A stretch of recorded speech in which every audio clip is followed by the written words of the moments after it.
നമസ്കാരം. ബഹിരാകാശ പര്യവേക്ഷണ ചരിത്രത്തിലെ സുവർണ അധ്യായമായ സോവിയറ്റ് യൂണിയൻ്റെ ലൂണ 9 ദൗത്യം ചന്ദ്രോപരിതലത്തിൽ ആദ്യമായി ഒരു പേടകം സുരക്ഷിതമായി ഇറക്കി ചരിത്രം കുറിച്ചിട്ട് ഇപ്പോൾ 60 വർഷങ്ങൾ പിന്നിടുകയാണ്. 1966 ഫെബ്രുവരി 3 ചന്ദ്രനിലിറങ്ങിയ ആ പേടകം അവിടെ നിന്നുള്ള ആദ്യ ദൃശ്യങ്ങൾ ഭൂമിയിലേക്ക് അയച്ച് ശാസ്ത്രലോകത്തെ ഒന്നാകെ ഞെട്ടിച്ചിരുന്നു. എന്നാൽ ദശകങ്ങളോളം ഈ പേടകം ചന്ദ്രൻ്റെ ഏത് ഭാഗത്താണ് കൃത്യമായി നിലകൊള്ളുന്നത് എന്ന കാര്യത്തിൽ ശാസ്ത്രജ്ഞർക്ക് വ്യക്തമായ ധാരണയില്ലായിരുന്നു.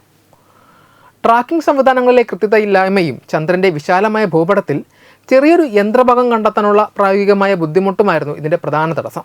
എന്നാൽ ഇപ്പോൾ നിർമ്മിത ബുദ്ധിയുടെ സഹായത്തോടെ ലൂണ 9 ഇറങ്ങിയ കൃത്യമായ സ്ഥലം തിരിച്ചറിഞ്ഞിരിക്കുകയാണ് ശാസ്ത്രജ്ഞർ. സെറ്റി ഇൻസ്റ്റിറ്റ്യൂട്ടിലെ അഫിലിയേറ്റഡ് ശാസ്ത്രജ്ഞനായ ലൂയിസ് പിനോൾട്ടിൻ്റെ നേതൃത്വത്തിലുള്ള ഈ പഠനം NPJ സ്പേസ് എക്സ്പ്ലോറേഷൻ എന്ന ജേണലിലാണ് പ്രസിദ്ധീകരിച്ചത്. യോലോ ETA എന്ന ഭാരം കുറഞ്ഞ മെഷീൻ ലേണിംഗ് സിസ്റ്റമാണ് ഈ ദൗത്യത്തിനായി ഗവേഷകർ ഉപയോഗിച്ചത്. 2009 മുതൽ ചന്ദ്രോപരിതലത്തിൻ്റെ അതീവ വ്യക്തതയുള്ള ചിത്രങ്ങൾ പകർത്തിക്കൊണ്ടിരിക്കുന്ന നാസയുടെ ലൂണാർ റിക്കണൈസൻസ് ഓർബിറ്ററിൽ നിന്നുള്ള വിവരങ്ങളാണ് ഈ പഠനത്തിന് ആധാരമായത്. ലൂണ 9 യന്ത്രഭാഗങ്ങൾ ചന്ദ്രൻ്റെ ഉപരിതലത്തിൽ എവിടെയാകും എന്നതിനെക്കുറിച്ച് കൃത്യമായ സൂചന നൽകുവാൻ ഈ പുതിയ സാങ്കേതിക വിദ്യയ്ക്ക് സാധിച്ചു. ഈ മെഷീൻ ലേണിംഗ് സിസ്റ്റത്തെ പരിശീലിപ്പിക്കുന്നതിനായി അപ്പോളോ ദൗത്യങ്ങൾ നടന്ന സ്ഥലങ്ങളിലെ യന്ത്രഭാഗങ്ങളുടെ ചിത്രങ്ങളാണ് ഗവേഷകർ ഉപയോഗിച്ചത്. നിഴലുകൾ, അസാധാരണമായ ആകൃതികൾ, മണ്ണിലുണ്ടാകുന്ന മാറ്റങ്ങൾ എന്നിവ തിരിച്ചറിയുവാൻ അൽഗോരിതത്തെ പ്രാപ്തമാക്കിയ ശേഷം ലൂണ 9 ഇറങ്ങാൻ സാധ്യതയുള്ള 5 കിലോമീറ്റർ ചുറ്റളവിൽ തിരച്ചിൽ നടത്തി.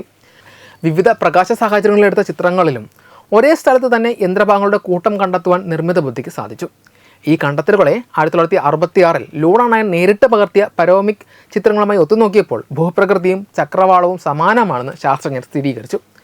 ഈ കണ്ടെത്തൽ പൂർണ്ണമായും സ്ഥിരീകരിക്കപ്പെട്ടിട്ടില്ല എങ്കിലും ഗ്രഹാനന്തര പര്യവേക്ഷണങ്ങളിലെ ദീർഘകാല നിഗൂഢതകൾ പരിഹരിക്കുവാൻ AI എങ്ങനെ സഹായിക്കുമെന്നതിന് ഇത് മികച്ച ഉദാഹരണമാണ്. ഭ്രമണപഥത്തിൽ നിന്നുള്ള ചിത്രങ്ങളിൽ വളരെ ചെറിയ ബിന്ദുക്കളായി മാത്രം കാണപ്പെടുന്ന പേടകങ്ങളെ മനുഷ്യർക്ക് നേരിട്ട് കണ്ടെത്തുക എന്നത് അസാധ്യമായ കാര്യമാണ്.